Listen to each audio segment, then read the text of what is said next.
allow their parents to have a choice of where to send them to school, whether that choice is called a voucher scheme, open enrollment, tuition tax credit, any kind of scheme of that sort, that would put that power in the hands of their parents, mainly because that would mean that the schools would have to be responsive to them. As it is now, the school is a monopoly. They need not be responsive. I have relatives right here in New York whom I've had to intervene for because the schools would not even treat them decently, much less give them access to the information they wanted that they were entitled to under the law. If you put it in the hands of the parents, and the parents are themselves uneducated and not really aware of what the various potentials are, what makes you think that they would decide more intelligently than the present system?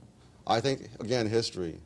As blacks emerged from slavery, a minute percentage could read or write, and yet in half a century, over half the black population was literate. An economic historian has called that one of the most remarkable things in history.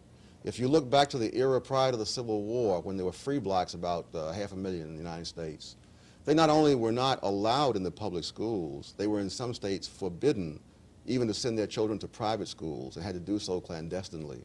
And yet the census of 1850 showed that most free blacks could read and write. So I don't think that the fact that people have little education means that they are in any way poorer judges than distant bureaucrats who have their own axes to grind in running the public school system. But you yourself said that you thought one of the reasons why blacks were still in an underprivileged position, those who still are, was because they had not been given a proper education. Yes. And we are now talking about people who had not been given a proper education, making decisions for their children as to what is a proper education. And you're saying that they, if that was put up to them, they would make a wiser choice than the present efforts to integrate the schools. Let me say that if they would not make a very different choice, it would be hard to understand the hysterical opposition of teachers' unions to giving them that opportunity.